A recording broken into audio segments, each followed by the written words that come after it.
Hello hello hello hello hello hello hello, क्या हाल चाल भाई? आवाज आ रही है क्या? एक बार जल्दी से बता दो, am I clearly audible, am I clearly visible और नॉट? हेलो बच्चों, नमस्कार, क्या हाल चाल, कैसे हैं आप सब? बहुत बढ़िया। भैया चैट को थोड़ा जूम कर देना एक बार, दिखता नहीं मुझे इतना दूर का। Hello hello hello hello hello hello hello, क्या हाल चाल भाई? आवाज आ रही है क्या? एक बार जल्दी से बता दो, am I clearly audible, am I clearly visible और नॉट?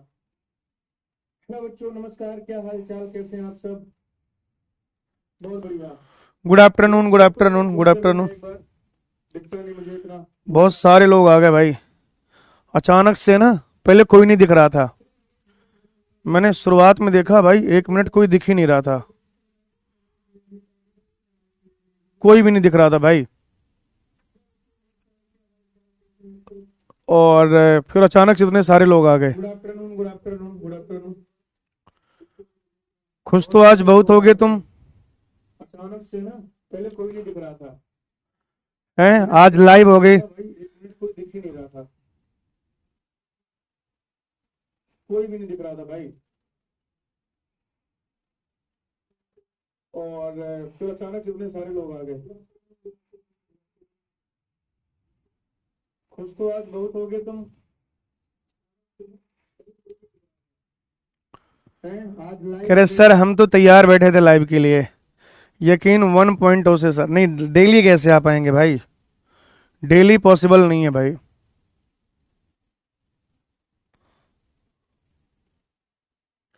ठीक है ना, डेली बिल्कुल भी पॉसिबल नहीं है, राइट? आज वो एक्स्ट्रा लेक्चर था, पहले मैंने सोचा कि रिकॉर्डिंग ही दे देता हूं, लेकिन फिर थोड़ा सा मसरूफियत ज़्यादा थी, मैं भी बिजी था। मैंने कहा लाओ भाई, बच्चों से आज लाइव मिल लेते हैं। तो मीजोसोम के बारे में पढ़ेंगे, वर्ड की लवक के बारे में पढ़ेंगे, वर्ड की लवक,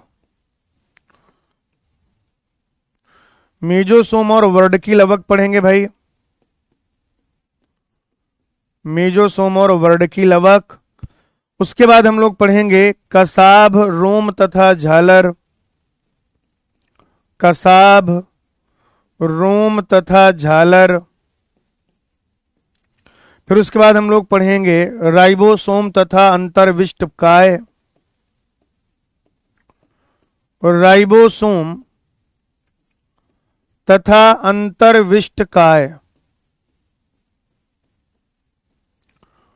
राइबोसोम तथा अंतर्विष्ट काय। और अगर आखिरी में समय बचेगा तो कुछ एक और चीजें भी पढ़ लेंगे। आइए शुरू करते हैं बेटा। अभी सब कुछ क्लियर है सबको? हर्षिका सैनी सर, थोड़ा स्ट्रेटजी भी बता देना, अपने इस बैच में कुछ नहीं बताया कैसे पढ़ना है बेटा। अगर आपको नहीं पढ़ना है, अगर आपको नहीं पता कैसे पढ़ना है, तो फिर कैसे हेल्प कर कैसे बेटा, कैसे पढ़ना होता है बताओ? कितना आसान है ये। कुछ नहीं करना भाई, लेक्चर देखना, एनसीईआरटी पढ़नी, डीपीपी सॉल्व करनी, टेस्ट देना है, रिपीट। ठीक है ना? लेक्चर देखना है, एनसीईआरटी रीडिंग करनी है, क्वेश्चन सॉल्व करने, डीपीपी मॉड्यूल से टेस्ट देना है, रिपीट। सिंपल है बस, और कुछ नहीं करना होता पढ़ाई में। वो जो तुम नहीं करते हो ना, इसलिए प्रॉब्लम आती है। वो जो तुम नहीं करते हो इसलिए प्रॉब्लम आती है। चलो भाई आ जाओ, मीजोसोम के बारे में पढ़ना शुरू करते हैं। मीजोसोम, मीजोसोम क्या होता है बेटा? जैसे अगर आप देखो कि ये तो क्या हो गया, ये मान लेते हैं सेल वॉल हो गया, और इसी में ग्लाइकोकैलिक्स भी चिपका हुआ है, कोई दिक्कत नहीं है। अब आप देखेंगे कि ये जो सेल मेम्ब्रेन है, ये सेल मेम्ब्रेन कुछ इस तरीके से क्या करती है, अंतरवलन या इनफोल्डिंग बनाती है। अंदर की ओर क्या करती है, अंतरवलन, या आप कह सकते हैं कि इनफोल्डिंग बनाती है। अंतरवलन या इनफोल्डिंग बनाती है। तो मीजोजोम क्या होते हैं, आप कहेंगे कि ये कोशिका झिल्ली के, कोशिका झिल्ली के, ये कोशिका झिल्ली के कोशिका द्रव्य में अंतर्वलन होते हैं। कोशिका द्रव्य की ओर, कोशिका द्रव्य की ओर अंतर्वलन होते हैं, अंतर्वलन होते हैं अंदर की तरफ। ये कुछ इनफोल्डिंग्स या एक्सटेंशन अंतर्वलन कह सकते हैं या विस्तरण कह सकते हैं, यानी कि इनके विस्तार होने से बना है, वो अंतर्वलन या विस्तरण होते हैं। क्या होते हैं भाई? अंतर्वलन या विस्तरण होते हैं, अंतर्वलन या फिर विस्तरण होते हैं। ये भाई सेल मेम्ब्रेन है, ये कोशिका की तरफ, या आप कह सकते हैं कि कोशिका द्रव्य की तरफ, साइटोप्लाज्म की तरफ, ठीक है ना, साइटोप्लाज्म की ओर एक्सटेंशन है, विस्तार है ये। और ये जो अंतर्वलन है ये वेसाइकल है, किस रूप में हो सकते हैं? तो आप कहेंगे कि ये पुटिका, नलिका तथा पटलिका के रूप में होते हैं। ये पुटिका नलिका तथा पटलिका के रूप में होते हैं, पुटिका नलिका तथा पटलिका के रूप में होते हैं।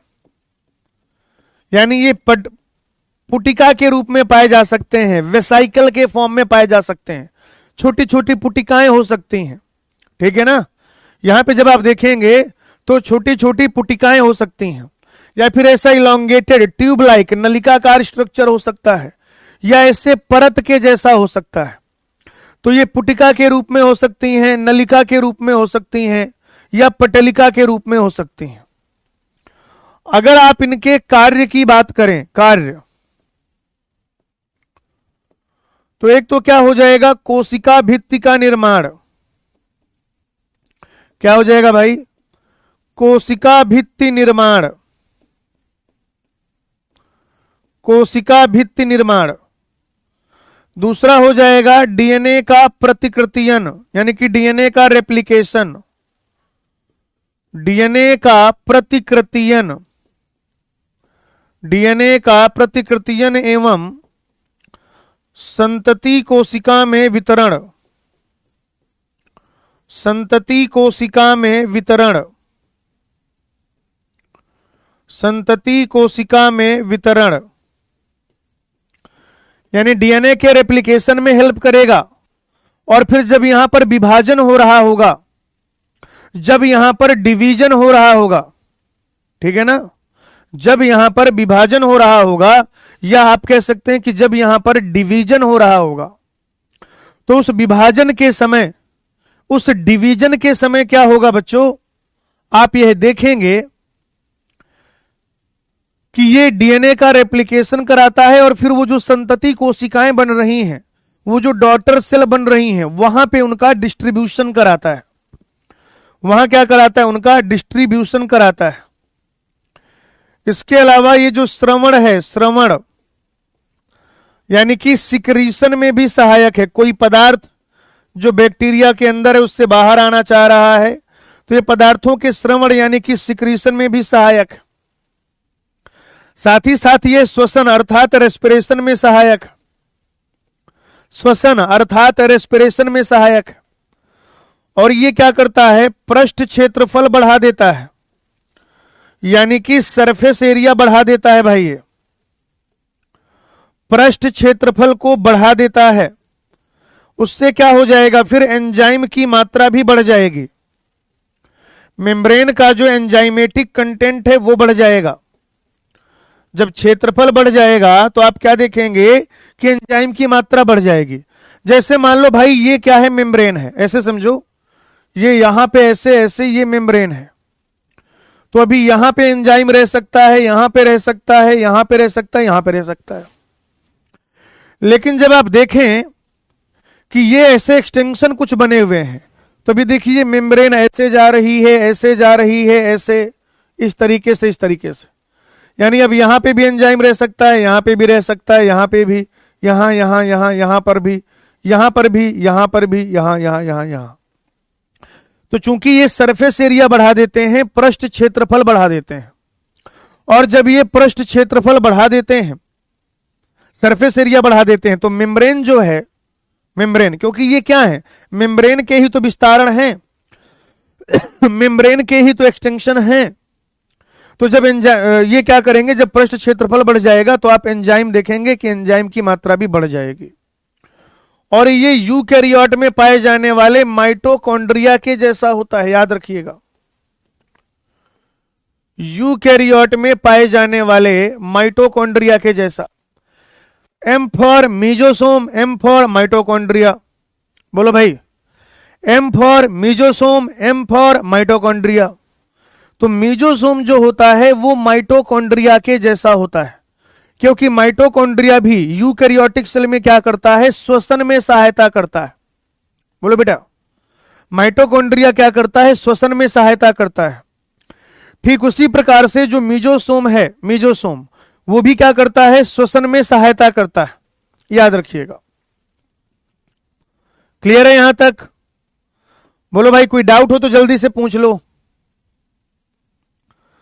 कोई डाउट हो तो पूछ लो जल्दी से। इसमें अगर आप लोगों को कोई डाउट है तो जल्दी से पूछ लीजिए।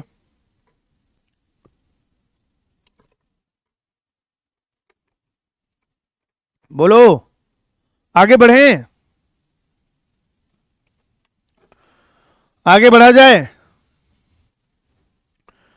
बोलो बच्चों, हाँ या ना, आगे बढ़ सकते हैं। जो एक आंसर मॉर्निंग में जूलॉजी की क्लास दिखा रहा था तो बॉटनी का हो रहा, क्या दिक्कत है इसमें, क्या दिक्कत है बताओ? ये नहीं आएगा नीट में, बॉटनी नीट में नहीं आती। बॉटनी नहीं आती नीट में। मैम का शायद माइक जो है वो खराब हो गया है, तो एक तो ये तरीका था, ठीक है ना, एक तो बेटा ये तरीका था कि हम जो है क्या करते, आपकी क्लास आज नहीं होने देते, आज आपकी एक क्लास नहीं आती, और या फिर ये तरीका था, ठीक है ना, या तो फिर ऐसा हो जाता कि मैं पढ़ा देता। तो देख लो आपको क्या करना है। सर क्वेश्चन नहीं बनाते, नहीं बनते बेटा, नहीं बनेंगे, कभी नहीं बनेंगे आपसे क्वेश्चन, कोई चक्कर नहीं उसमें।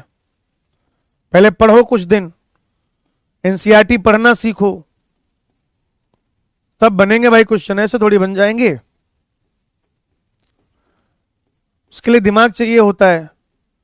अगर सब्जेक्ट सीखोगे तो बेटा क्वेश्चन भी बन जाएंगे, अगर आप सब्जेक्ट सीख जाएंगे, कंटेंट सीख जाएंगे, तो क्वेश्चन भी बन जाएंगे। अगर आप ये सोचो कि सिर्फ उतनी लाइन रटो जिससे सवाल बनते हैं, तो कभी नहीं हो पाएगा, ठीक है ना। चलो, अब क्या अच्छा है क्या नहीं अच्छा है मुझे मत बताओ भाई प्लीज। आप रिकॉर्डेड कर लेना, जिन बच्चों को लगता है रिकॉर्डेड क्लास ही ज्यादा अच्छा होता है, तो आप अभी मत पढ़ो, चले जाओ, थोड़ी देर में रिकॉर्डेड आएगा, रिकॉर्डेड पढ़ लेना, थोड़ी देर में रिकॉर्डेड पढ़ लेना, कोई दिक्कत नहीं है, सिंपल है। क्यों बिना मतलब के अपने दिमाग को दुख दे रहे हो, बताओ, क्यों अपने दिमाग को दुख दे रहे हो? अभी थोड़ी देर में ये क्या हो जाएगा, अभी थोड़ी देर में रिकॉर्डेड हो जाएगा, रिकॉर्डेड आ जाएगा, वो पढ़ लेना, कोई दिक्कत नहीं उसमें। चलिए अगली चीज बेटा पढ़ रहे हैं, वर्डकी लवक, जिसे कहा जाता है क्रोमेटोफोर। क्या कहा जाता है? क्रोमेटोफोर। तो क्रोमेटो का मतलब हो जाएगा वर्णक यानी कि पिगमेंट, क्रोमेटोफोर का मतलब हो जाएगा वर्णक यानी कि पिगमेंट, और फोर का मतलब हो जाएगा घर। एक ऐसा घर, एक ऐसी संरचना जहां पर वर्णक पाए जाते हैं, ठीक है ना। एक ऐसा घर, ध्यान से समझेंगे बेटा, एक ऐसा घर, एक ऐसा घर, एक ऐसी संरचना जहां पर वर्णक पाए जाते हैं, एक ऐसी संरचना जहां पर वर्णक पाए जाते हैं, उसे हम क्या कहते हैं? वर्णकी लवक कहते हैं, क्रोमेटोफोर कहते हैं। अब ये क्रोमेटोफोर क्या है? ये भी एक्सटेंशन है। क्रोमेटोफोर क्या है? ये भी एक्सटेंशन है। आप कहेंगे ये भी कोशिका झिल्ली के, ये भी कोशिका झिल्ली के, ये भी कोशिका झिल्ली के कोशिका में विस्तरण से बनते हैं, कोशिका झिल्ली के कोशिका में विस्तरण से बनते हैं, विस्तरण से बनते हैं। क्या है? कह रहे ये भी कोशिका झिल्ली में, कोशिका झिल्ली के कोशिका में विस्तरण से बनते हैं। इनमें वर्णक अर्थात पिगमेंट प्रेजेंट होता है। वर्णक यानी कि पिगमेंट प्रेजेंट होता है इनमें। प्लस और एंटी का मतलब प्रेजेंट, उपस्थित। अब वर्णक उपस्थित है यानी कि पिगमेंट उपस्थित है, तो वो क्या करेगा? प्रकाश का अवशोषण करेगा। वर्णक का क्या काम है भाई? वर्णक जो होता है, वर्णक यानी कि पिगमेंट, वो क्या करेगा? प्रकाश का अवशोषण करेगा। बोलो भाई, बताओ क्या करेगा? प्रकाश का अवशोषण करेगा। जैसे अगर आप ग्रीन प्लांट्स की बात करें, जैसे अगर आप बेटा बात करें ग्रीन प्लांट्स की, तो ग्रीन प्लांट्स में क्या होता है? क्लोरोप्लास्ट होता है। क्लोरोप्लास्ट के अंदर थाइलाकोइड होता है। थाइलाकोइड की मेम्ब्रेन में वर्णक पाए जाते हैं, chlorophyll A, chlorophyll B, carotenoid, xanthophyll. तो ऐसे यहां पर पाए जाएंगे बैक्टीरियो विरिडिन, बैक्टीरियो क्लोरोफिल, ये सब। तो वो वर्णक कहां उपस्थित होते हैं? इसी वर्णकी लवक में उपस्थित होते हैं। अब अगर यहां वर्णक उपस्थित है यानी कि पिगमेंट उपस्थित है, तो वो अपना क्या करेगा? काम करेगा, प्रकाश का अवशोषण करेगा। और ये प्रकाश का अवशोषण यहां पे क्यों किया जा रहा है? बताओ बेटा, ये प्रकाश का अवशोषण यहां पे क्यों किया जा रहा है? क्योंकि फोटोसिंथेसिस करना इन्हें। क्या करना है? फोटोसिंथेसिस करना है, यानी कि प्रकाश संश्लेषण करना है। क्या करना है भाई? फोटोसिंथेसिस करना है, यानी कि प्रकाश संश्लेषण करना है। और वर्णकी लवक जो होते हैं, आप कहेंगे वर्णकी लवक अर्थात क्रोमेटोफोर। वर्णकी लवक कुछ प्रकाश संश्लेषी प्रोकैरियोटिक जीव, वर्णकी लवक कुछ प्रकाश संश्लेषी प्रोकैरियोटिक जीव, प्रोकैरियोटिक जीव, कुछ प्रकाश संश्लेषी प्रोकैरियोटिक जीव जैसे कि नील हरित शैवाल, नील हरित शैवाल में उपस्थित होते हैं। नील हरित शैवाल में उपस्थित होते हैं।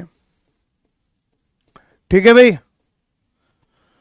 तो ये क्या कर रहा है? प्रकाश संश्लेषण में कहीं ना कहीं हेल्प कर रहा है, यानी कि ये यूकैरियोट में पाए जाने वाले क्लोरोप्लास्ट के जैसा है। किसके जैसा है मित्रों? यूकैरियोट में पाए जाने वाले क्लोरोप्लास्ट के जैसा है। C for chloroplast, C for chromatophore है, सी फॉर क्लोरोप्लास्ट और सी फॉर क्रोमेटोफोर। तो ये क्लोरोप्लास्ट के जैसा होता है। चलो बताओ, ये समझ में आ गया सबको? अब बता दो भाई, ये क्रोमेटोफोर क्लियर है क्या? बताइए बच्चों, क्रोमेटोफोर क्लियर है क्या? जल्दी से बताओ भाई, क्या क्रोमेटोफोर क्लियर हो गया है? हाँ या ना?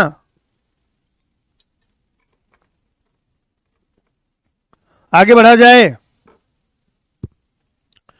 बोलो बेटा, आगे बढ़ा जाए, हाँ या ना? जल्दी से बताइए। वर्णकी लवक समझ में आ गया, क्रोमेटोफोर समझ में आ गया, आगे बढ़ें। बढ़िया बढ़िया बढ़िया, वेरी नाइस वेरी नाइस। चलिए अब हम बात करते हैं कसाभ यानी कि फ्लैजला के बारे में। किसके बारे में बेटा? कसाभ यानी कि फ्लैजेला के बारे में। कहीं कहीं पे कसाभिक भी लिख के आ सकता है, या कसाब लिख के आ सकता है, या फ्लैजला लिख के आ सकता है। क्या लिख के आ सकता है बेटा? कसाब लिख के आ सकता है, या फ्लैजला लिख के आ सकता है, और या फिर जो है कसाभिक भी लिख के आ सकता है। क्या होता है बेटा? अगर आप जीवाणु के देखें, जीवाणु को, तो जीवाणु जो है, जीवाणु, ये जो जीवाणु है ये चलायमान हो सकता है। बताओ, जीवाणु जो है ये चलायमान हो सकता है, ठीक है ना। जीवाणु क्या हो सकता है? चलायमान हो सकता है, यानी जीवाणु मोटाइल हो सकता है।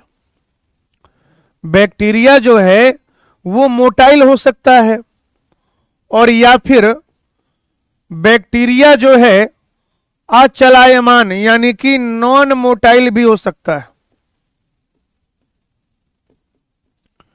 ठीक है बेटा, चलायमान भी हो सकता है और अचलायमान भी हो सकता है, ठीक है ना। चलायमान भी हो सकता है और अचलायमान भी हो सकता है। सीएम भाई से बात करते हैं। बेटा फोन उठाओ जरा, फोन उठाओ, डरना नहीं है। अब अगर बैक्टीरिया चलायमान है, अगर बैक्टीरिया चलायमान है, बैक्टीरिया चल फिर पा रहा है, अगर बैक्टीरिया चल फिर पा रहा है, इसका मतलब उसमें कसाब अर्थात फ्लैजला उपस्थित है। कसाब अर्थात फ्लैजला उपस्थित है। और अगर बैक्टीरिया चल फिर नहीं पा रहा है तो उसमें जो कसाब है यानी कि जो फ्लैजला है वो अनुपस्थित है, अनुपस्थित है वो। सीधी सी बात है भाई, फ्लैजला अगर प्रेजेंट होगा तो बैक्टीरिया चलेगा फिरेगा, ठीक है ना। बैक्टीरिया जो है, अरे सीयू स्पैमर है क्या है, तुम जाने दो ना गोविंद गौर, तुम अपना पढ़ो ना भाई, क्या दिक्कत आ रही है, अपना पढ़ो। खाते पीते हैं तब मोटे हो गए हैं, किसी के जैसा थोड़ी हैं। अब कुछ भिखमंगे लोग हैं जो सर कोड बता दो, सर डिस्काउंट दे दो, ऐसे बहुत सारे लोग हैं, है ना, भीख मांगते रहते हैं, सर 200 रुपए और आप कर दो। अपना ऐसा है नहीं, मेहनत मजदूरी करते हैं, बढ़िया खाते पीते हैं, दूध घी बढ़िया एकदम बिंदास। हाँ मोटे हैं, अपना खाते हैं अपना पीते हैं इसलिए मोटे हैं। तुम्हारे जैसे थोड़ी कंगले हैं, तुम्हारे जैसे कंगले थोड़ी हैं, भीख थोड़ी ना मांग के खाते हैं कि किसी ने दिया तो खा पाए, नहीं दिया तो नहीं खा पाए, हैं तो ऐसे हो गए मरगिल्ले टाइप के, खाते पीते घर के हैं भाई। और आज से नहीं है, जब तुम पैदा नहीं हुए थे तब से थे। जैसे हैं वैसे आज नहीं हुए हैं बेटा, जब तुम पैदा नहीं हुए थे तब से ऐसे ही हैं, बढ़िया एकदम हेल्दी हुष्ट पुष्ट, कि चाहे क्लास करवा लो, चाहे ट्रैक्टर से खेत जुतवा लो, चाहे धान कटवा लो, सारे काम। समझ गए बात को? हाँ, जब तुम जो है, जब तुम्हारे माता पिता ने यह निर्णय भी नहीं लिया होगा कि उन्हें एक और संतान की आवश्यकता है, तब से मैं ऐसा, सोच के देखो, ठीक है ना।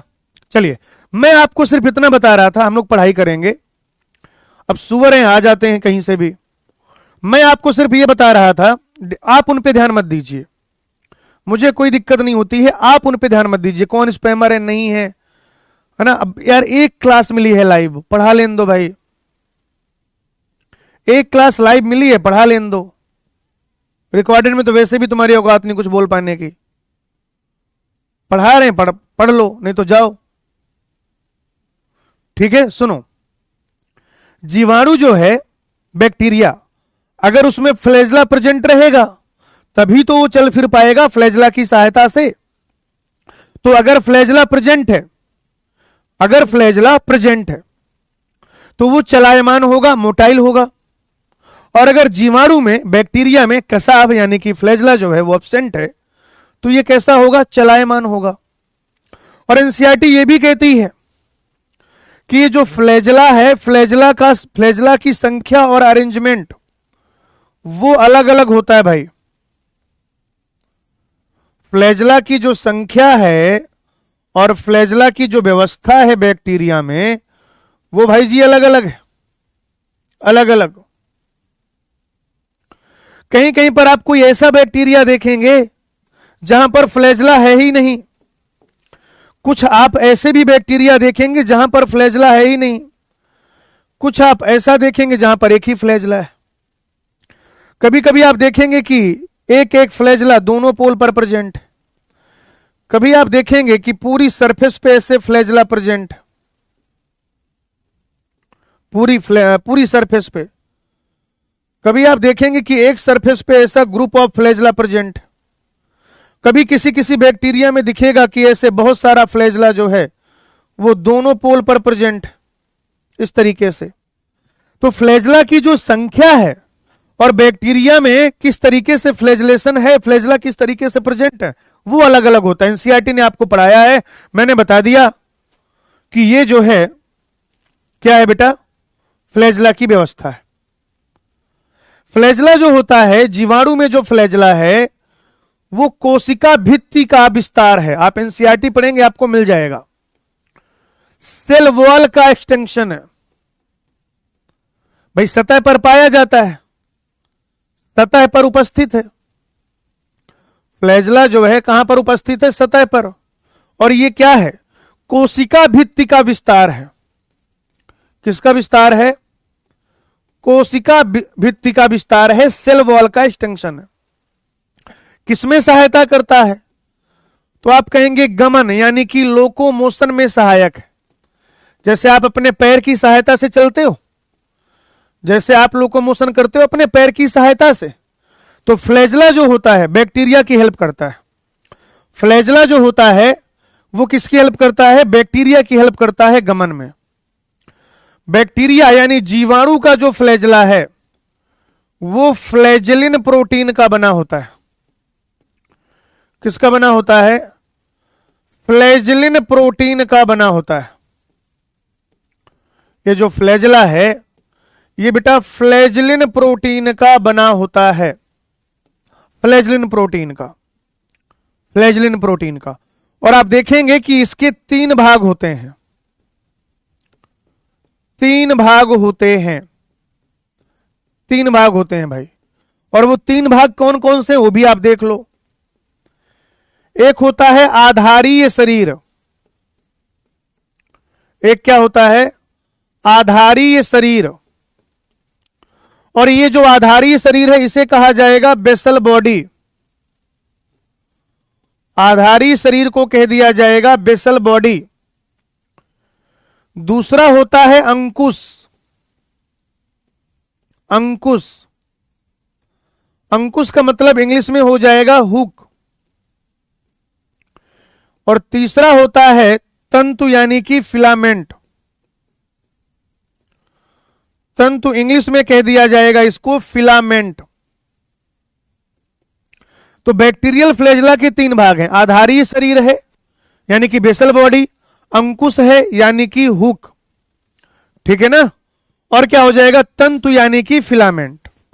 तंतु जो होता है ये सबसे बाहरी भाग होता है, सबसे बाहरी भाग होता है ये बैक्टीरियल फ्लैजला का। और ये जो है सबसे लंबा भाग भी होता है, बैक्टीरिया के फ्लैजला का जो सबसे लंबा भाग है, सबसे लंबा भाग। और जो सबसे बाहरी भाग है वो फिलामेंट। बेसिकली ये जो फ्लैजला आपको दिखाई दे रहा है ये तंतु ही है, ये फिलामेंट ही है। क्या है, तंतु यानी कि फिलामेंट है भाई, तंतु यानी कि फिलामेंट, तंतु यानी कि फिलामेंट। क्लियर है, सबसे बाहरी भाग होता है तंतु, सबसे लंबा भाग, सबसे बड़ा भाग कह सकते हैं आप। अब अगर आप स्ट्रक्चर भी देखना चाहें, ऐसा नहीं कि आप स्ट्रक्चर नहीं देख सकते। मान लीजिए कि ये सेल वॉल है, तो ये ऐसे क्या होगा, अंकुश होगा। ये जो है आधारीय शरीर होगा। और इस तरीके से आप देखेंगे कि यहां से ये फ्लैजला जो है ये प्रेजेंट होगा। तो इसमें जब आप देखोगे भाई, एक थोड़ा सा हम लोग क्या करते हैं, इसी में प्लाज्मा मेम्ब्रेन भी बनाने की कोशिश करते हैं, इस तरीके से कुछ ये। तो बच्चों ये वाला जो भाग है इसको कह दिया जाएगा आधारीय शरीर। क्या कह दिया जाएगा, आधारीय शरीर। ये जो सफेद पेन से हमने बना रखा है ये हो जाएगा अंकुश यानी कि हुक। ये अंकुश क्या करता है बेटा, ये आधारी शरीर और तंतु को जोड़ता है। ये जो तंतु है, फिलामेंट है, इस तंतु को आधारी शरीर से जोड़ने का काम अंकुश करता है, हुक करता है। तो ये हो गया बेटा आपका, ठीक है, कसाब यानी कि फ्लैजला। एक बार जल्दी से देख लीजिए फ्लैजला के बारे में, और अगर कोई दिक्कत है तो बता दीजिए, ठीक है। अगर जो है फ्लैजला क्लियर है, नोट कर लीजिए और फटाफट से बता दीजिए कि क्या हम आगे बढ़ सकते हैं।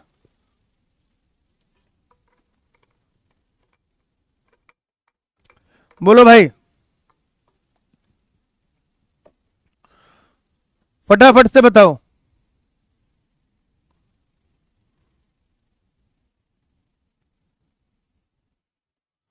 यहां तक क्लियर है? सबने नोट कर लिया, देख लिया, सोच लिया, समझ लिया, सुन लिया?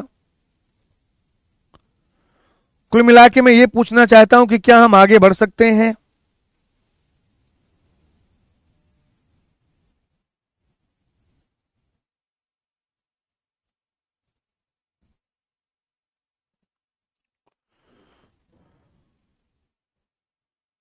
बढ़िया। तो ये हो गया कसाब यानी कि फ्लैजला। ओके बच्चों, आगे आ जाओ। अगली चीज हम लोग पढ़ेंगे रोम और झालर। रोम का मतलब होता है पिलाई। जब मैंने डायग्राम बनाया था तो उसमें आपको समझाया था। रोम यानी कि पिलाई, ठीक है। रोम जो है, रोम आप कहेंगे ये लंबी नलिकाकार संरचना होती है। लंबी नलिकाकार संरचना, लंबी नलिकाकार संरचना है भाई। ये एक विशेष प्रोटीन, पिलिन प्रोटीन की बनी होती है। विशेष प्रोटीन, एनसीईआरटी ने नाम तो नहीं बताया, आप याद रखिए। विशेष प्रोटीन पिलिन प्रोटीन की बनी होती है।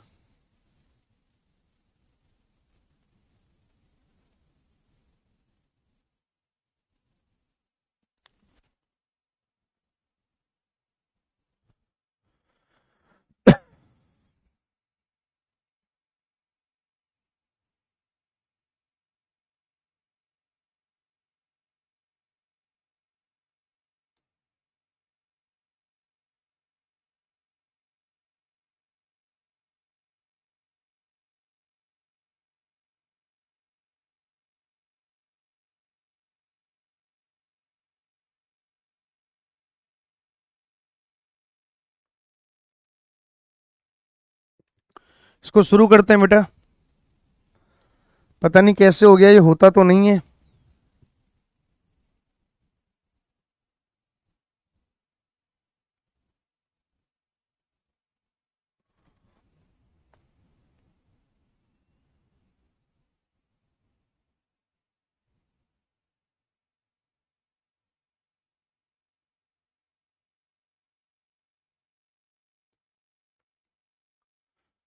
तुम लोग पापी हो कह रहे, तुम्हारी क्लास में सारी समस्याएं क्यों आती हैं? नहीं नहीं, कोई लाइव क्लास डेली नहीं चलेगी।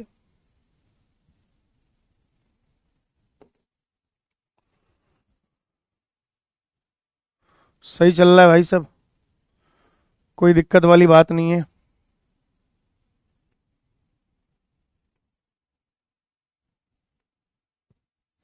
बस ये रोम पढ़ना शुरू किया था, तो मैं आपको बता रहा था कि ये जो रोम है, दिस रोम इज अ लंबी नलिकाकार संरचना।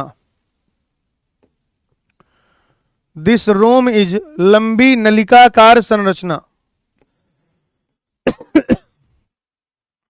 तुम लोग भाई ना नाटक करते हो, इसीलिए तुम्हारी क्लास में ये सब होता है। अब इतने दिनों से, मतलब महीना 2 महीना हो गया, किसी बैच में कुछ भी नहीं हो रहा भाई, सब सही चल रहा था, सारा काम एक नंबर चल रहा था भाई। और मचाओ भसड़, यही होगा तुम्हारे साथ, करो नाटक तुम। मैं आपको बता रहा था कि जो रोम है, रोम ये रोम क्या एक लंबी नलिकाकार संरचना है, लंबी नलिकाकार संरचना है, लंबी नलिकाकार संरचना, ठीक है ना। और ये जो लंबी नलिकाकार संरचना है ये एक विशेष प्रकार की प्रोटीन से बनी होती है, एक विशेष प्रोटीन पिलिन प्रोटीन से बनी होती है भाई। ये वो जो विशेष प्रोटीन है उसका नाम क्या है, पिलिन, पिलिन। और ये संयुग्मन में सहायक है। संयुग्मन एक प्रक्रिया है जो मैं आपको पढ़ाऊंगा बायोलॉजिकल क्लासिफिकेशन वाले चैप्टर में, जो मैं आपको कहां पर पढ़ाऊंगा, बायोलॉजिकल क्लासिफिकेशन वाले चैप्टर में पढ़ाऊंगा, ठीक है ना। बायोलॉजिकल क्लासिफिकेशन वाले चैप्टर में संयुग्मन में बेसिकली क्या होता है, देखो एक ये बैक्टीरिया है, दूसरा ये बैक्टीरिया है, तो इसकी जो पिलाई होती है वो ऐसे एक नलिकाकार संरचना बनाती है। तो यहां से जो एफ प्लाज्मिड है वो इधर जाता है, तो ये जो नलिका है इसको कहा जाता है संयुग्मन नलिका, यानी कि इंग्लिश में कह देते हैं कॉन्जुगेशन ट्यूब, कॉन्जुगेशन ट्यूब। और ये पूरा प्रोसेस कहा जाता है संयुग्मन यानी कि कॉन्जुगेशन। तो ये जो कॉन्जुगेशन की प्रक्रिया है, ये जो संयुग्मन की प्रक्रिया, किसकी प्रक्रिया है भाई, ये जो किसकी प्रक्रिया है, कॉन्जुगेशन यानी संयुग्मन की प्रक्रिया है। तो बच्चों ये संयुग्मन की प्रक्रिया में सहायक होता है। और रोम के बाद हमें पढ़ना है झालर, झालर, झालर यानी कि फिम्बरी,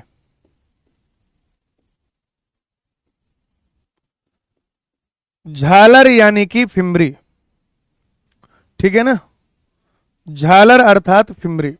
फिम्बरी क्या है, आप कहेंगे लघु सूक जैसे तंतु, लघु सूक जैसे तंतु।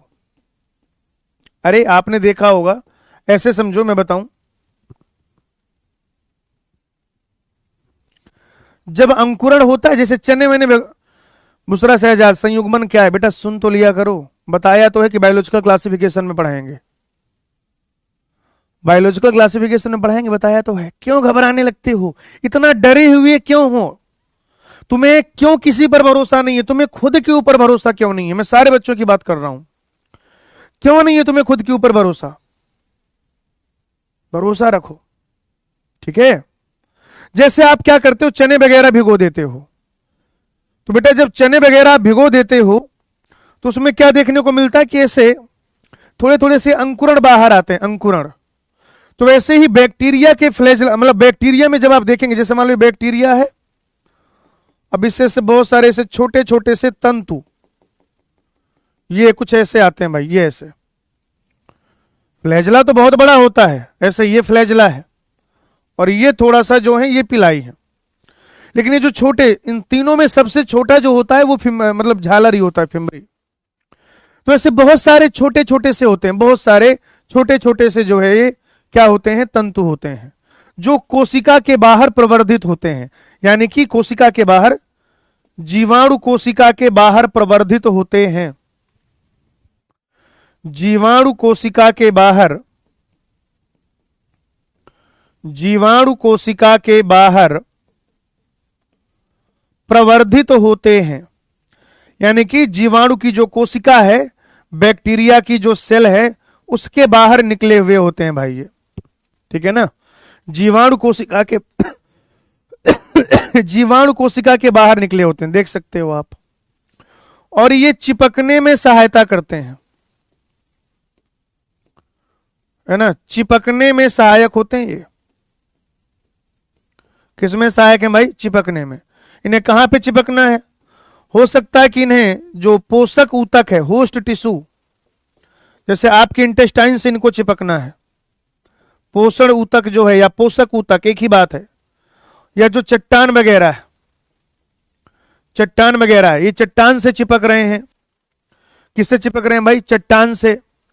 या फिर बेटा क्या हो रहा है कि आपके इंटेस्टाइन में, आपके कहीं कहीं पर भी चिपकने में जो है ये सहायक होते हैं। कौन? झालर। झालर जो होता है बच्चों, फिम्बरी जो होता है, वो आप देखिएगा कि चिपकने में सहायक होता है, चिपकने में सहायक होता है बेटा वो। एक और चीज आप कहेंगे कि रोम तथा झालर भी, एनसीईआरटी पढ़ेंगे आपको ये लाइन मिलेगी। जो बच्चे कहते हैं ना कि सर आप एनसीईआरटी नहीं पढ़ाते, बेटा मैं एनसीईआरटी की एक एक लाइन नहीं छोड़ता, एक एक शब्द नहीं छोड़ता, सब लेके चलता हूं। और फिर मैं चाहता हूं कि आप खुद से पढ़ाएं। हर्ष कटियार, कानपुर बर्रा 8 से कौन है? हम हैं, बताओ। हम है बर्रा 8 से। कहां पे रहते हो तुम कानपुर में, बताओ। कानपुर बर्रा 8 में तुम कहां पे रहते हो? कंचन स्वीट के पास रहते हो, शंकर मोचन मंदिर के पास रहते हो, या सचान पेट्रोल पंप की तरफ रहते हो, या पूर्णचंद के आसपास रहते हो, या कररही मार्केट की तरफ रहते हो? किधर रहते हो बताओ, तुम बताओ पहले। तो रोम तथा झालर जो हैं, ये भी बैक्टीरिया, देखो ना, ये भी सतह पे पाए जा रहे हैं, बैक्टीरिया की सरफेस पे पाए जा रहे हैं, ऐसे ऊपर ऊपर ऊपर ऊपर ऐसे। तो आप कहेंगे रोम तथा झालर भी जीवाणु की सतह पर पाई जाने वाली संरचना है। जीवाणु की सतह पर रोम तथा झालर भी जीवाणु की सतह पर पाई जाने वाली संरचना है, पाई जाने वाली संरचना है। रोम तथा झालर भी जीवाणु की सतह पर पाई जाने वाली संरचना है, किंतु ये गमन में सहायता नहीं करते, किंतु ये गमन में सहायता नहीं करते।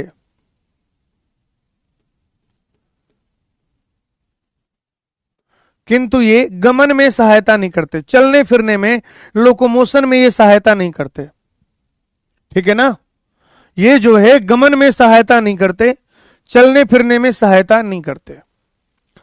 अगर बेटा संख्या की बात की जाए, इन तीनों में अगर संख्या की बात की जाए, तो सबसे कम संख्या होती है कसाब की। फ्लैजला का नंबर सबसे कम होता है, उससे ज्यादा नंबर होता है रोम का, यानी कि पिलाई का, और सबसे ज्यादा संख्या में पाए जाते हैं झालर। सबसे ज्यादा संख्या में क्या पाए जाते हैं? झालर पाए जाते हैं।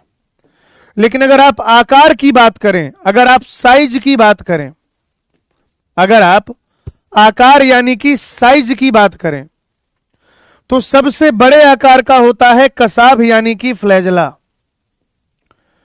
सबसे बड़े आकार का होता है कसाब यानी कि फ्लैजला। उससे छोटा होता है रोम यानी कि पिलाई, और सबसे छोटे छोटे होते हैं झालर अर्थात फिम्बरी। सबसे छोटे छोटे होते हैं झालर अर्थात फिम्बरी।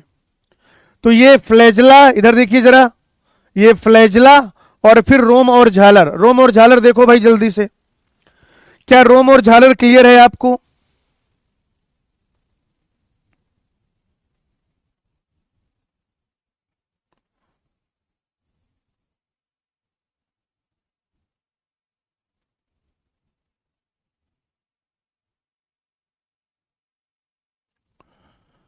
ये क्लियर है भाई? बोलो बोलो, आगे बढ़ सकते हैं, आगे बढ़ सकते हैं। बेटा फालतू की मस्ती मत किया करो, नाटक नहीं चाहिए अपने को। बढ़िया, चलिए अगली चीज पढ़ लेते हैं बेटा। अगली चीज पढ़ेंगे हम लोग, क्या पढ़ना है? राइबोसोम। अभी हम सिर्फ प्रोकैरियोटिक कोशिका में पाए जाने वाले राइबोसोम की बात करेंगे, केवल और केवल प्रोकैरियोटिक कोशिका में पाया जाने वाला राइबोसोम। अभी बेटा अपन लोग बात कर रहे हैं केवल और केवल प्रोकैरियोटिक कोशिका में पाए जाने वाले राइबोसोम की। केवल और केवल प्रोकैरियोटिक कोशिका में पाए जाने वाले राइबोसोम की। राइबोसोम जो होता है आप देखेंगे कैसा होता है भाई, झिल्ली रहित होता है। झिल्ली रहित यानी कि यहां पर मेम्ब्रेनस कवरिंग नहीं पाई जाएगी। झिल्ली रहित यानी कि नॉन मेम्ब्रेनस। अगर आप इसकी माप देखें तो 15x20 नैनोमीटर, 15x20 नैनोमीटर का होता है ये, 15x20 नैनोमीटर का, 15x20 नैनोमीटर का। प्रोटीन में सहायक है। अब प्रोटीन संश्लेषण में सहायक है, किसमें सहायक है? प्रोटीन संश्लेषण में सहायक है भाई ये, प्रोटीन संश्लेषण में सहायक।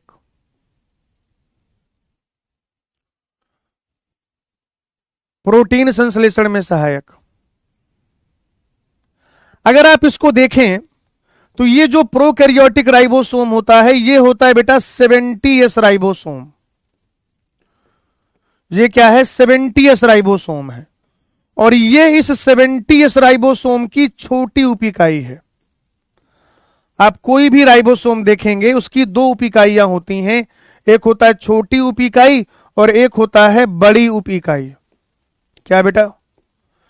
एक हो जाएगा छोटी उप इकाई और एक हो जाएगा बड़ी उप इकाई। छोटी उप इकाई और बड़ी उप इकाई। जो छोटी उप इकाई है वो होती है 30S और जो बड़ी उप इकाई है वो होता है 50S। 30S और 50S मिला के बनाता है 70S। इसको मैथमेटिक्स के जैसा मत समझिएगा, ठीक है ना बेटा? इसको जो है मैथमेटिक्स के जैसा मत समझना कि 30 और 50 80 कर दो। 30 और 50 80 नहीं करना है, ठीक है ना? 30 और 50 जो है 80 नहीं कर देना है आपको। ये जो होते हैं ये सेडिमेंटेशन इनके अवसादन में, यानी कि 30 के अवसादन और 50 के अवसादन में जितना समय लगता है उतना ही 70 के अवसादन में लगता है। भारी चीजें तुम्हारे काम करनी, बस इतना याद रखो कि 70S जो है वो 30S और 50S से मिलकर बना होता है। कहां पे पाए जाते हैं ये? कहां पे पाए जाते हैं? तो आप कहेंगे या तो ये जीव द्रव्य में पाए जाएंगे, एनसीईआरटी ने हालांकि ये नहीं लिखा, या फिर कोशिका झिल्ली से जुड़े हुए होंगे। या तो कोशिका झिल्ली से जुड़े होंगे और या फिर जीव द्रव्य में उपस्थित होंगे। यही क्या है बेटा? इनकी साइट, यही इनका स्थल है। तो राइबोसोम जो है झिल्ली रहित कोशिकांग है। झिल्ली रहित कोशिकांग यानी कि non membranous cell organelle. 15x20 nanometre इसका साइज हो जाएगा। प्रोटीन के संश्लेषण में सहायक है। ये किसमें सहायक है भाई? तो आप कहेंगे कि प्रोटीन के संश्लेषण में सहायक। समझ रहे हो? प्रोटीन के संश्लेषण में सहायक। इसकी जो छोटी उप इकाई है आप देख रहे हैं यहां पे मैंने बनाया, ये पूरा क्या है? 70S राइबोसोम है। ये जो पूरा है ये क्या है? ये 70S राइबोसोम है भाई, 70S राइबोसोम, ठीक है ना? 70S ribosome. 70S राइबोसोम जो है इसकी एक छोटी उप इकाई है जो 30S कही जाती है और ये जो बड़ी उप इकाई है 50S कही जाती है। ये या तो जीव द्रव्य में उपस्थित होंगे और नहीं तो फिर कोशिका झिल्ली के साथ जुड़े होंगे। यहीं पर एक और संरचना मैं आपको पढ़ा देता हूं जिसे कहा जाता है बहुराइबोसोम। बहुराइबोसोम, बहुराइबोसोम या उसी को कह देते हैं बहुसूत्र। बहुराइबोसोम या उसी को कह दिया जाता है बहुसूत्र। बेटा अंग्रेजी भाषा में इसको कह दिया जाएगा पॉलीराइबोसोम। क्या कह दिया जाएगा भाई? पॉलीराइबोसोम या पॉलीसोम, ठीक है ना? बहुराइबोसोम यानी कि पॉलीराइबोसोम, इसी का दूसरा नाम हो जाएगा बहुसूत्र अर्थात पॉलीसोम। पॉलीसोम इसका दूसरा नाम हो जाएगा। क्या होता है आप ऐसे देखिए जरा, ये एक mRNA है। क्या है ये? mRNA। और इस mRNA में बेटा, इस mRNA में ये बहुत सारे राइबोसोम जुड़े हुए होते हैं। छोटा और बड़ा यूनिट तो समझ में आए। ये इस तरीके से बहुत सारे राइबोसोम जुड़े होते हैं, तो आप कहेंगे बहुत सारे राइबोसोम, बहुत सारे राइबोसोम, बहुत सारे राइबोसोम, मैनी राइबोसोम, बहुत सारे राइबोसोम एक अकेले एमआरएनए में जुड़कर, सिंगल एमआरएनए, एक अकेले एमआरएनए में जुड़कर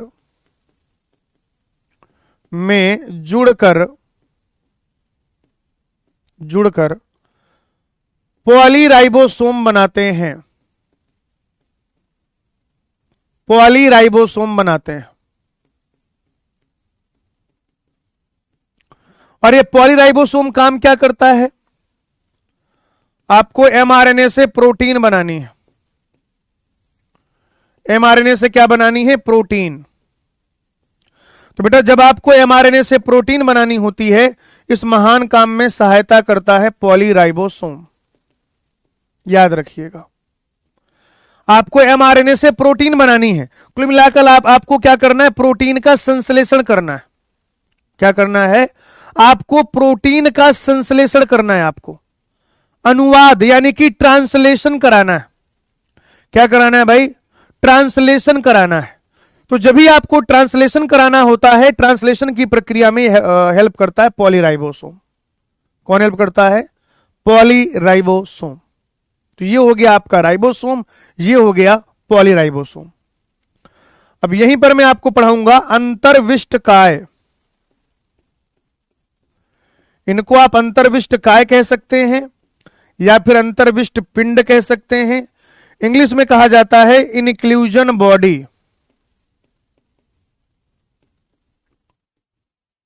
इंग्लिश में क्या कह दिया जाएगा? Inclusion bodies. याद रखिएगा मित्रों। ये अगली हेडिंग है हमारी अंतर्विष्टकाय, या फिर आप कह सकते हैं कि इनक्लूजन बॉडी। ये जो अंतर्विष्टकाय है, ये जो इंक्लूजन बॉडी है, क्या होता है? जो कुछ भी बचा खुचा मटेरियल है। हर्ष कटियार सर आरआरएनए का कार्य क्या होता है? बेटा जब आरआरएनए पढ़ाएंगे तो कार्य बता देंगे, ठीक है ना। ये जब 12th के सिलेबस में जाएंगे फुल डिटेल में पढ़ाएंगे। इतना कि आप बर्दाश्त नहीं कर पाएंगे, पागल हो जाएंगे आप, आपका दिमाग खराब हो जाएगा। लेकिन थोड़ा सा सिस्टमैटिक ढंग से चलेंगे, ठीक है भैया, सिस्टमैटिक ढंग से। घबराने वाली कोई बात नहीं है यहां पर।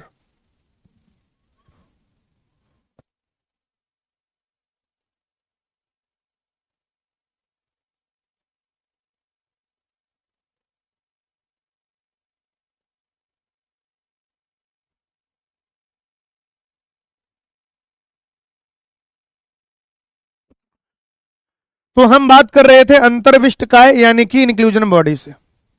अब इसमें क्या होता है भाई?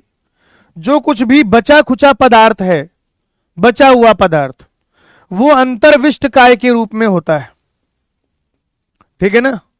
ये बेसिकली क्या है? प्रोकैरियोटिक कोशिका का बचा हुआ पदार्थ है भाई।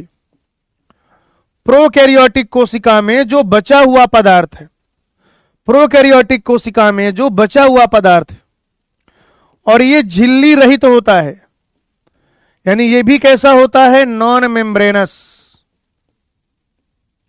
झिल्ली रहित है, नॉन मेम्ब्रेनस है। अब चूंकि ये झिल्ली रहित है, नॉन मेम्ब्रेनस है, तो आप कहेंगे कि ये साइटोप्लाज्म में स्वतंत्र रूप से उपस्थित है, फ्रीली प्रेजेंट रहता है। कोशिका द्रव्य या आप कहेंगे कि जीव द्रव्य में, कोशिका द्रव्य या जीव द्रव्य में स्वतंत्र रूप से उपस्थित, स्वतंत्र रूप से उपस्थित। अगर इसके ऊपर कोई कवरिंग होती, अगर इस अंतर्विष्टकाय के ऊपर कोई कवरिंग होती, तब हम ये नहीं कहते कि ये स्वतंत्र रूप से उपस्थित है। अभी क्या है? मान लो ये पूरा सेल है, अब इसके ऊपर कोई कवरिंग नहीं है, तो ये साइटोप्लाज्म में, मान लेते हैं कि ये साइटोप्लाज्म में ऐसे एकदम फ्री प्रेजेंट है भाई, आजाद तरीके से, स्वतंत्र रूप से उपस्थित है। तो ये बचा हुआ पदार्थ है, छोटे छोटे कणिकाओं के रूप में होता है। क्या होता है बेटा? छोटे छोटे, लघु सूक्ष्म मतलब छोटा सा, भावना लघु सूक्ष्म मतलब छोटा सा, ठीक है, एकदम छोटे छोटे से, चिन्नी चिन्नी से, तुम्हारे दिमाग जैसे है? तुम्हारे दिमाग जैसे नहीं, मतलब मेरा कहने मतलब ये है कि छोटे छोटे से। क्या यार, कुछ भी मतलब तुम लोग कुछ भी बोलते हो भाई, है? अच्छा, मैं सीधा साधा इंसान हूं, बिगाड़ो मत मुझे, पढ़ा लेने दो, ठीक है ना, पढ़ा दो चुपचाप, आ जाओ।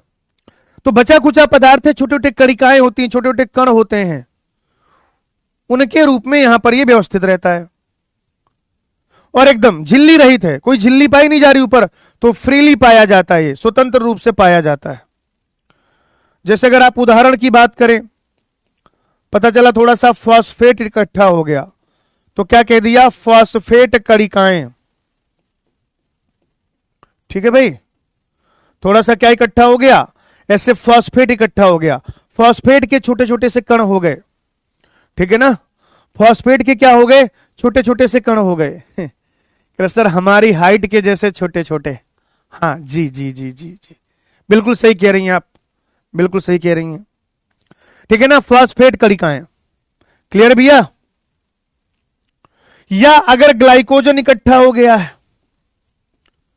क्या इकट्ठा हो गया मित्रों, अगर ग्लाइकोजन इकट्ठा हो गया है, ग्लाइकोजन, तो ग्लाइकोजन के ग्रेन्यूल बन जाएंगे, ग्लाइकोजन की कणिकाएं बन जाएंगी, ग्लाइकोजन की कणिकाएं बन जाएंगी।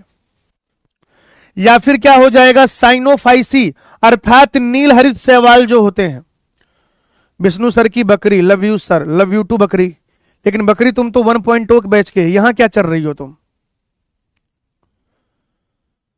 विष्णु सर की बकरी यहां क्या कर रही है भाई ये बकरी तो 1.0 की है, यकीन नीट हिंदी 2025 है, मैं करने आई हो क्या, मैं, चलो सुनो, फॉस्फेट कणिकाएं, ग्लाइकोजन कणिकाएं, या साइनोफाइसी जो होते हैं, नील हरित शैवाल जो होते हैं, साइनोफाइसी में जो उनका स्टोर्ड फूड है, जो संचित भोजन सामग्री है, उसको कह दिया जाता है साइनोफाइसिन कणिकाएं,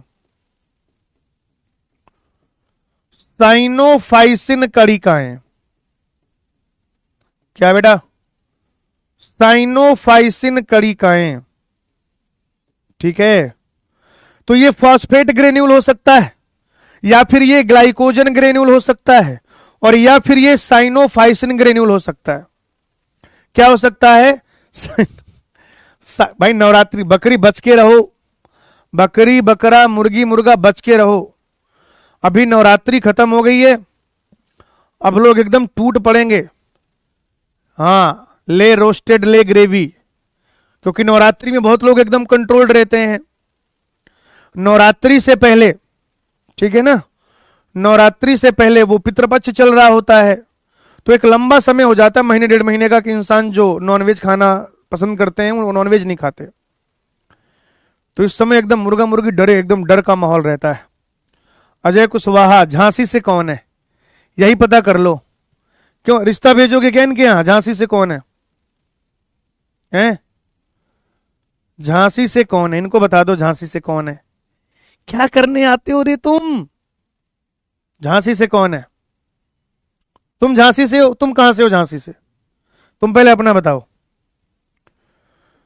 गैस रसधानी, गैस वैक्यूल जो है, जो गैस रसधानी है, जो क्या है बेटा, गैस रसधानी, ये गैस रसधानी का क्या सीन है, ये भी बेटा आ जाएगा किसमें, अंतर्विष्ट काय में, लेकिन ये गैस रसधानी हर जगह उपस्थित नहीं होता, कहां उपस्थित होता है, आप कहेंगे नील हरित, नील हरित तथा बैगनी एवं, नील हरित तथा बैगनी एवं, नील हरित तथा बैगनी एवं हरे प्रकाश संश्लेषी जीवाणुओं में, हरे प्रकाश संश्लेषी जीवाणुओं में, नील हरित तथा बैगनी एवं हरे प्रकाश संश्लेषी जीवाणुओं में, जो यानी कि जो बेसिकली ब्लू ग्रीन एल्गी है, नीलहरी शैवाल जिन्हें कहते हैं, और जो पर्पल बैक्टीरिया है और जो ग्रीन बैक्टीरिया है, ठीक है ना, उनमें पाए जाते हैं ये। राम भट्ट, सर जी अपनी जर्नी के बारे में बताइए ना प्लीज, क्या करोगे? मेरे बारे में क्यों जानना है तुम्हें? हैं? मेरे बारे में क्यों जानना है? दोस्त हो तुम मेरे, हैं? अपनी जर्नी के बारे में बताइए सर। कह सर आप भी बॉटनी पढ़ाते हो और मेरी मौसी भी, सर आप उनको बहुत पसंद हो। अरे ये तो बढ़िया बात हो गई भाई, ये तो बहुत बढ़िया बात हो गई, है ना। जर्नी में फिर भी नहीं बताऊंगा, कह रहे जर्नी बता दो सर, सब जानना इनको। वो एक दादी का मीम वायरल हुआ था ना, एक दादी का मीम वायरल है, कहती सब जाना इसको, कुछ कुछ बोलती है वो, पता नहीं क्या कड़वा उड़वा टाइप का, मुझे याद नहीं आ रहा है। ठीक है भाई, चलिए, तो ये हो गया आपका राइबोसोम, बहुराइबोसोम और अंतर्विष्ट काय। ये बताओ मुझे, क्लियर हो गया? आगे बढ़ा जाए।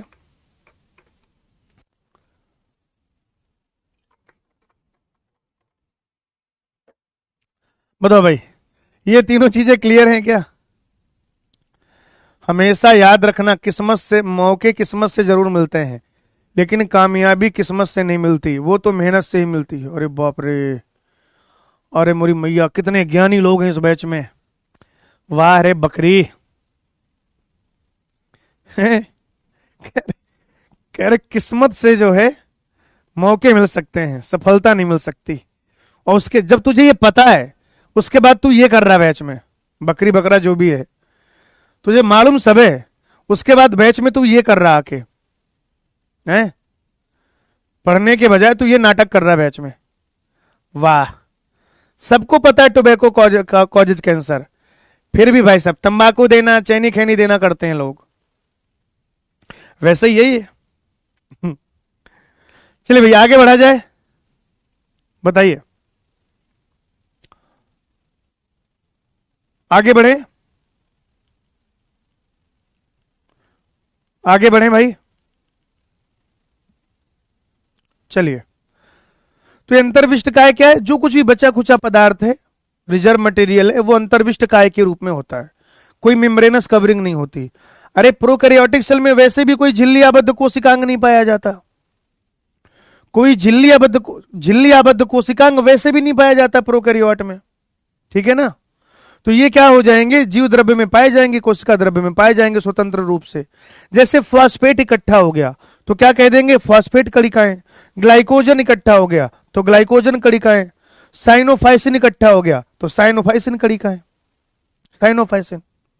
और गैस राजधानी भी है, लेकिन गैस राजधानी हर जगह नहीं पाई जाएगी। कहां पाई जाएगी? जो नील हरित और बैगनी तथा हरे प्रकाश संश्लेषी जीवाणु है, यानी कि जो नील हरित शैवाल वगैरह होते, एक तो ये वहां पर पाए जाएंगे, बाकी जो बैगनी जीवाणु होते हैं, पर्पल बैक्टीरिया होते हैं, वहां पाए जाएंगे, और जो हरे फोटोसिंथेटिक, ग्रीन फोटोसिंथेटिक बैक्टीरिया हैं, वहां पर भी पाए जाएंगे। बताओ, अब क्लियर है? सर 12th क्लास में भी एक बकरी थी मतलब का क्या है? अब कहां गई वो बकरी? छोड़ो भाई, ये बताओ, ये क्लियर है? आगे बढ़े। बहुत बकवास करते हो यार तुम लोग, बहुत बकवास करते हो भाई। अरे वो नाम ही है रे, नाम ही तो है वो।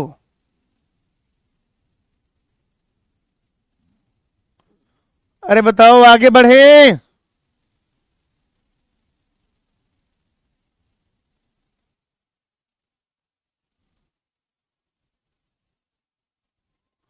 चलिए,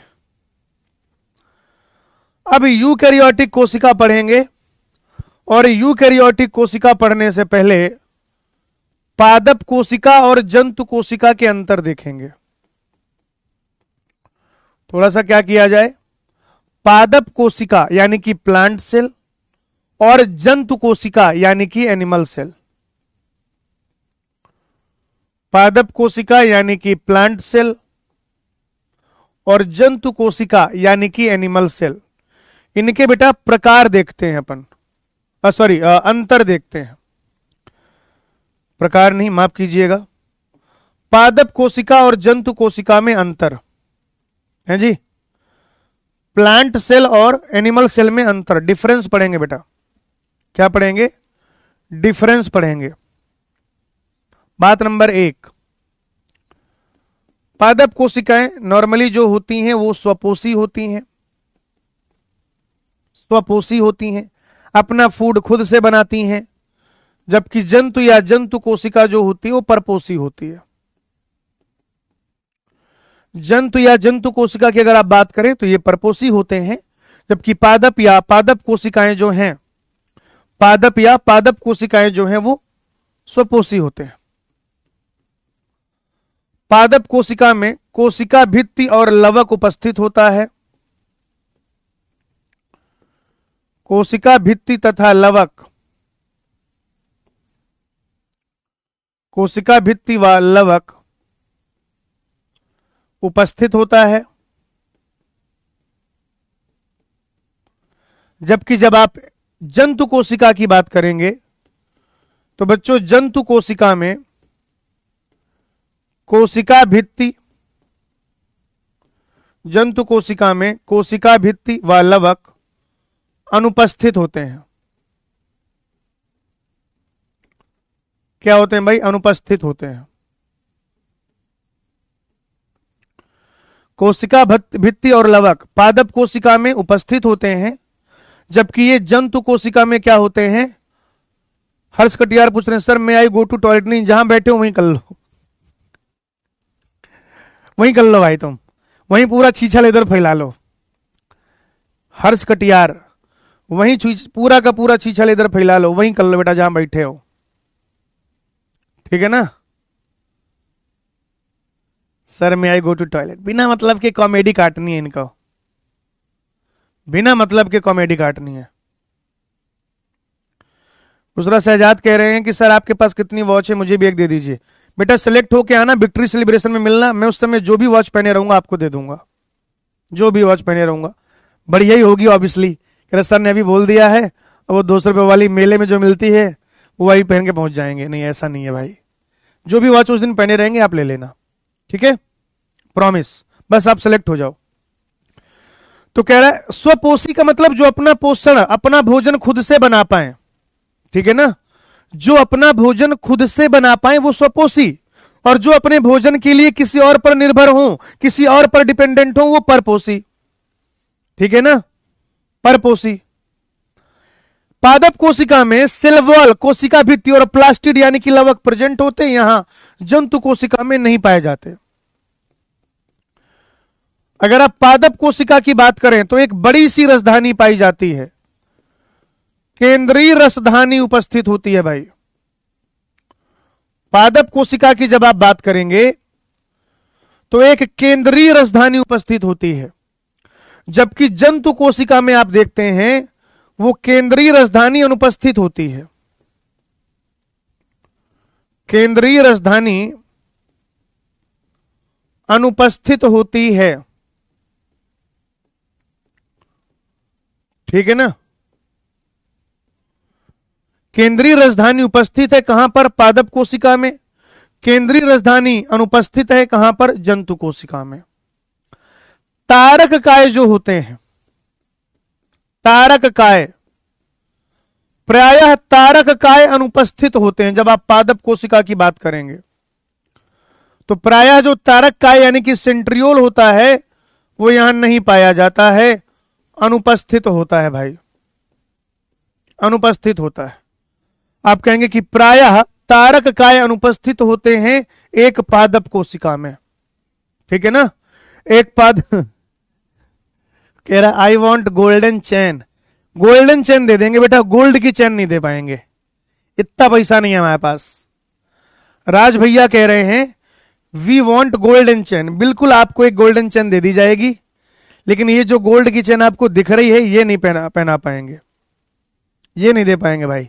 रोड पे आ जाएंगे मालिक ऐसे, ऐसे तो हम खुद रोड पे आ जाएंगे, इतनी मेहनत से बनाई भाई, पैसे जोड़ जोड़ के एक एक रुपया, और क्या। अभी मैं अपनी गरीबी सुनाने लगूंगा, रो दोगे फिर, ठीक है। चलिए सुनिए, तारक काय यानी कि सेंट्रियोल, रसधानी यानी कि वैक्यूल, तो जो पादप कोशिका है उसमें प्रायः ये जो तारक काय होता है वो अनुपस्थित होता है, अब्सेंट होता है। और जंतु कोशिका में अगर आप देखें तो ये जो तारक काय यानी कि सेंट्रियोल है, तारक काय यानी कि जो सेंट्रियोल है वो उपस्थित होता है। तारक काय यानी कि सेंट्रियोल जो है वो उपस्थित होता है। अनुपस्थित कहां पर है? पादप कोशिका में। उपस्थित कहां पर है? जंतु कोशिका में। साथ ही साथ पादप कोशिका में जो संग्रहित भोजन होता है, संग्रहित भोजन वो होता है स्टार्च, यानी कि जो बचा खुचा है उसको ये स्टार्च के रूप में इकट्ठा करके रखते हैं। प्लांट जो होते हैं, प्लांट क्या करते हैं बताओ जरा? ठीक है ना, संग्रहित भोजन प्लांट में। अच्छा चलो सुनो, मेरी बात सुनो, बहुत बकवास कर रहे हो तुम लोग। जब सिलेक्ट होना, आना, मिलना, बात करना, जो हिम्मत होगी हमारे अंदर वो अपन दे देंगे। एक तो मैंने बोला ही हुआ है, आप लोगों ने शायद यूट्यूब पे देख रखा हो, किसी बच्चे ने डाल दिया था। आज लाइव है, आज ही बता देता हूं। जो बच्चा आपके बैच का टॉपर होगा, मतलब जो पूरे, मैं हिंदी के 2 बैच पढ़ा रहा हूं, यकीन हिंदी भी मेरे पास है, यकीन हिंदी 3.0 भी मेरे पास, मतलब मेरे पास मतलब कि मैं उसमें पढ़ा रहा हूं बॉटनी, और लक्ष्य हिंदी भी मैं ही पढ़ा रहा हूं। तो इन 3 बैचेज में से जो सबसे हाईएस्ट स्कोरर होगा उसको मैं आईफोन गिफ्ट करूंगा, ये मैंने बताया था। ठीक है ना, जो यकीन हिंदी वाले बच्चे होंगे उन्हें मालूम है। क्लियर? यकीन हिंदी 3.0, लक्ष्य हिंदी, इनका कोई बच्चा जो 705, 710, 715 लेकर आएगा, उसमें जो हाईएस्ट होगा, हाईएस्ट स्कोरर जो होगा उसको मैं अपना ये आईफोन गिफ्ट करूंगा। लेकिन हाँ, हाईएस्ट स्कोरर 700 से ऊपर होना चाहिए, 701 मिनिमम। सिर्फ 700 होगा तब भी नहीं दूंगा, क्योंकि 701 वाला बच्चा शायद इस बार था, 701 या 702। तो 705, 710, 715, 720, जो इन सब में जो सबसे हाईएस्ट स्कोरर होगा उसको मिलेगा आईफोन। जो बच्चा पढ़ेगा, मेहनत करेगा, रिजल्ट लाएगा, उसको आईफोन मिल जाएगा। हम रील शेयर करने पर आईफोन नहीं देते हैं। ठीक है भाई, हम रील शेयर करने पर आईफोन नहीं देते। हम आपको पढ़ना लिखना छोड़ के रील शेयर करने के लिए, अकाउंट मेंशन करने के लिए नहीं छोड़ सकते। हम कूट काट के, मार के, डांट के, डपट के पढ़ाते हैं। फिर जो बच्चा सिलेक्ट आता है, सिलेक्ट हो जाता है, उसमें जो हमारी हिम्मत होती है। अब 20 बच्चे यार अगर 720 लाएंगे तो फिर लोन लेना पड़ेगा, या फिर कहेंगे कि भाई मतलब ये आईफोन बेच लेते हैं, उससे जो भी पैसा आएगा वो जो 20 बच्चों के 720 होंगे उनको बांट दिया जाएगा। अब 20 बच्चों के 720 आ जाएंगे भाई, 20 आईफोन नहीं दे पाऊंगा मैं। अगर किसी को ये लग रहा है कि 20 बच्चों के, फिर ये जो एक आईफोन की कीमत है उसको डिवाइडेड बाई 20 कर देंगे। मेरे पास भाई उतना ही रुपया है, चाहे वो एक बच्चे को दूं, चाहे 2 को, चाहे 20 को। ठीक है ना, याद रखना। ज्ञानेंद्र करे सर आईफोन तैयार रखिएगा। बेटा बहुत दिनों से तैयार है, उसकी टेंशन मत लो। तो ये जो स्टोर्ड फूड है इनमें स्टार्च होता है, राइट। और अगर आप जंतु कोशिका की बात करें तो यहां पर जो संग्रहित भोजन होता है, यहां पर जो संग्रहित भोजन होता है, यहां पर जो स्टोर्ड फूड होता है, यहां पर जो संग्रहित भोजन यानी कि स्टोर्ड फूड होता है वो होता है ग्लाइकोजन। यहां पर जो संग्रहित भोजन होता है बेटा, ये संग्रहित भोजन होता है ग्लाइकोजन। और इस ग्लाइकोजन को प्राण स्टार्च भी कह दिया जाता है, एनिमल स्टार्च है। तो ये ग्लाइकोजन, लेकिन ग्लाइकोजन का दूसरा नाम क्या रख दिया गया है? एनिमल स्टार्च रख दिया गया है। क्यों? क्योंकि प्लांट में स्टोर्ड फूड है स्टार्च, और यहां पे है ग्लाइकोजन, तो ग्लाइकोजन को नाम दे दिया गया है प्राण स्टार्च यानी कि एनिमल स्टार्च। ठीक है ना, प्राण स्टार्च यानी कि एनिमल स्टार्च। इसको फटाफट से देखिए, सुनिए, समझिए, लिखिए, फिर आगे बढ़ेंगे। वो कह रहे सर मैं पहली बार नीट कर रही हूं। करो, सिलेक्शन लो। इस बार ना सिलेक्शन, अगली बार सिलेक्ट होना, अगली बार भी यही ऑफर रहेगा।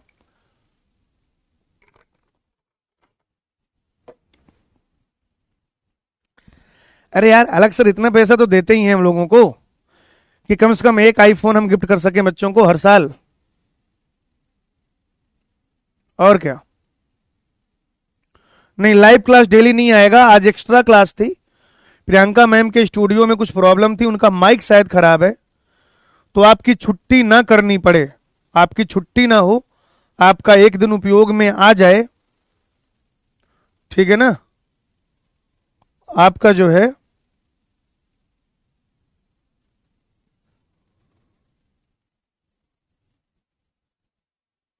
उपयोग में आ जाए, ये एक दिन जो है आपका वो बर्बाद ना हो।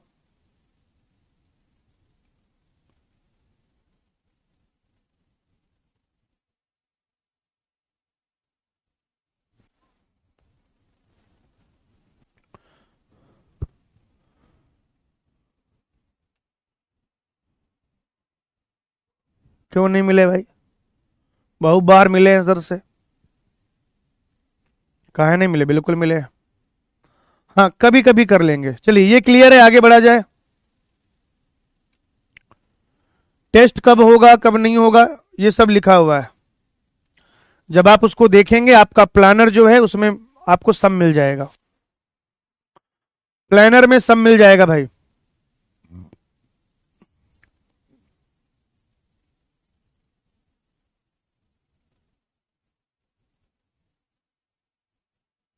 आगे बढ़े।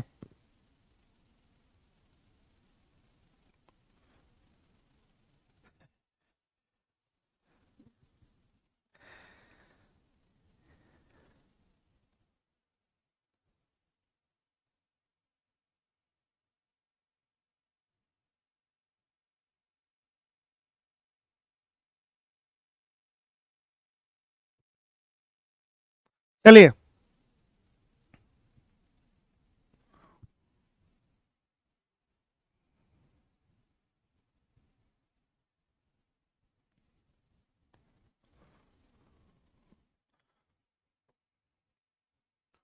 अब मैं आपको थोड़ा सा पढ़ा देता हूं कोशिका झिल्ली या जीव द्रव्य झिल्ली के बारे में, ठीक है जी।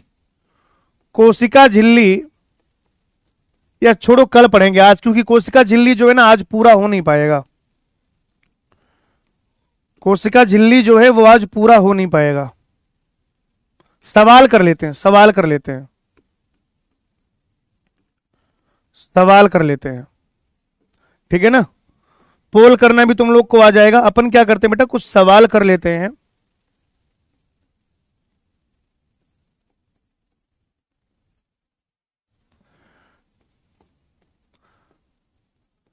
निम्नलिखित में से कौन, निम्नलिखित में से कौन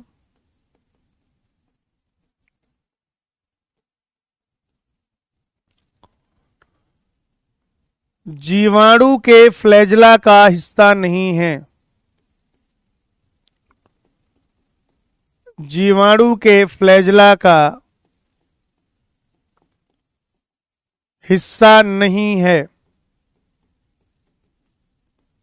ठीक है ना। निम्नलिखित में से कौन जीवाणु के फ्लैजला का हिस्सा नहीं है। बात नंबर 1 रोम, बात नंबर 2 अंकुश, ऑप्शन नंबर 3 आधारीय शरीर या आधारीय काय भी कह सकते हैं इसको, और तंतु, ठीक है। ये सवाल मैंने बोर्ड पे लिख दिया है, और अभी मैं क्या करूंगा, निम्नलिखित में से कौन जीवाणु के फ्लैजला का हिस्सा नहीं है। 4 ऑप्शन है बेटा, आपको ऑप्शन टिक करना है। पोल आएगा अभी, जैसे ही मैं पोल स्टार्ट कर दूंगा, जैसे बेटा मैं पोल स्टार्ट कर दूंगा तो आपको पोल के माध्यम से आंसर करना है, ठीक है ना। आपको क्या करना है, पोल के माध्यम से आंसर करना है। चलिए शुरू हो जाइए, सारे बच्चे बेटा पोल के माध्यम से आंसर करेंगे।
चलिए तो बेटा इसका आंसर हो जाएगा फर्स्ट। हाँ 85.11% लोगों का सही है। जिया यादव, मोहम्मद आसिफ, शुभम, आसिम, अनीस, भरत शर्मा, कृष्ण गुर्जर, गोविंद गौर, आकाश मनी और गुलशन कुमार। बहुत बढ़िया बेटा, first will be the correct option. चलिए एक और सवाल करेंगे।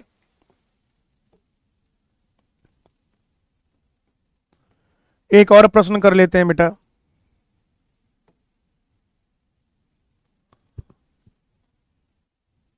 अंतर्विष्ट काय में अंतर्विष्ट काय के लिए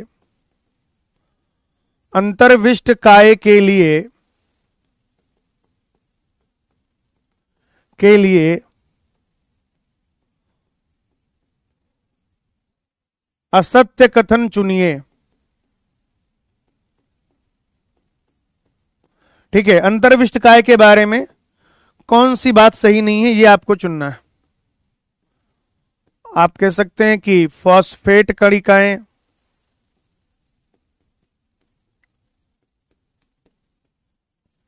या आप कह सकते हैं कि झिल्ली रहित,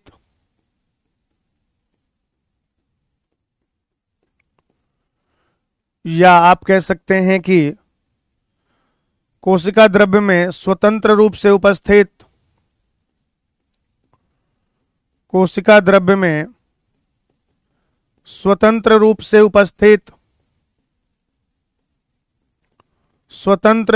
उपस्थित, और चौथा जो ऑप्शन है वो ये है कि झिल्ली आबद्ध। चार ऑप्शन है भाई, एक सवाल है उसके चार ऑप्शन मैंने आपसे पूछे हैं। एक सवाल है उसके चार ऑप्शन मैंने आपसे पूछे हैं और वो आपको आंसर करना है। क्या हो गया इसको?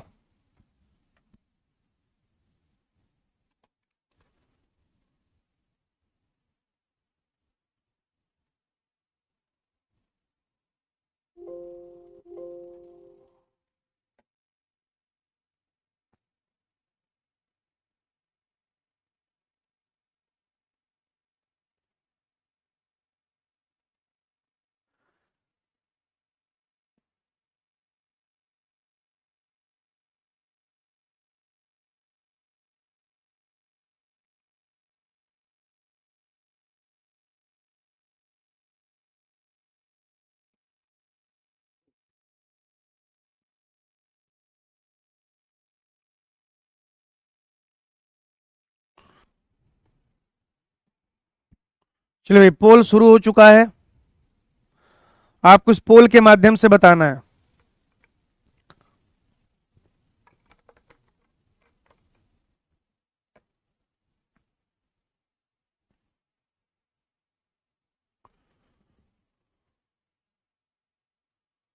आपको जो है इस पोल के माध्यम से बताना है बेटा।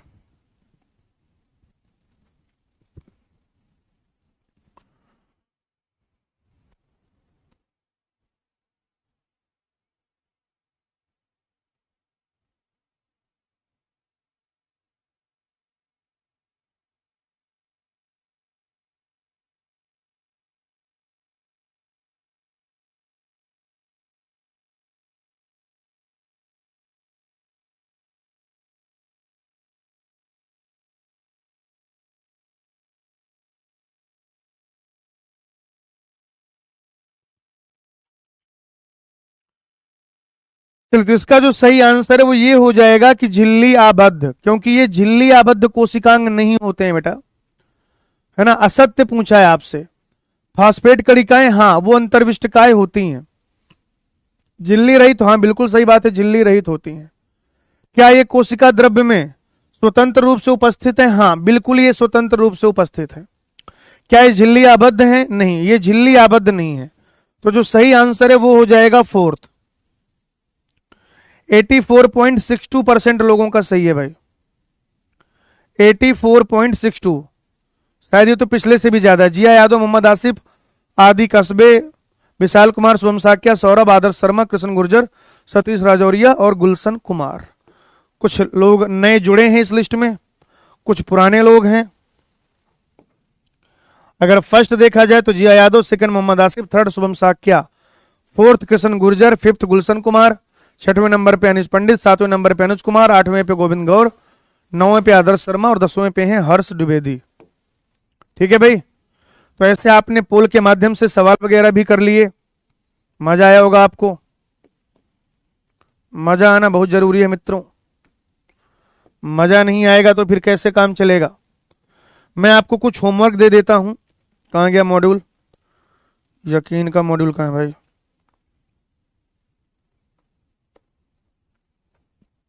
ये रहा।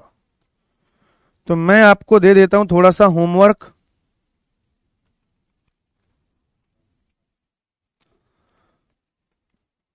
उनतालीस तक तो कर ही लेना बेटा, एक्सरसाइज 1 में 39 तक, 39 नहीं 39 तक। इसके अलावा अगर एक्सरसाइज 2 की बात करें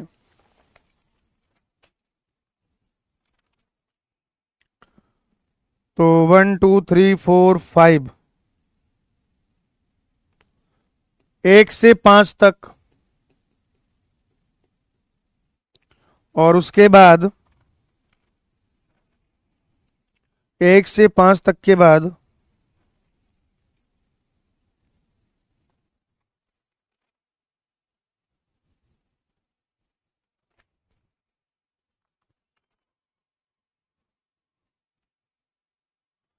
एक्सरसाइज 4 में 1 से 4, एक्सरसाइज 4 में 1 से 4। ठीक है ना, ये आपका होमवर्क है बेटा। इसके अलावा आपको डीपीपी सॉल्व करनी है, आज तो डीपीपी नहीं मिली होगी। हाँ, जितना मैंने पढ़ाया उतना एनसीईआरटी से जरूर आप पढ़ लीजिएगा। जितना आज मैंने क्लास में पढ़ाया है उतना आप एनसीईआरटी से जरूर पढ़ लीजिएगा। ठीक है, बाकी हंसते रहिए, मुस्कुराते रहिए, पढ़ते रहिए, लिखते रहिए, लेक्चर रिवाइज करते रहिए, डीपीपी सॉल्व करते रहिए, एनसीईआरटी रीडिंग करते रहिए। आपका ध्यान अपने लक्ष्य पर बनाए रखिए, खुद पर यकीन रखिए और हमेशा ध्यान रखिए, जब तक फोड़ेंगे नहीं तब तक छोड़ेंगे नहीं। आज की कथा यहीं तक, आगे I will take it on next class. Thank you, धन्यवाद।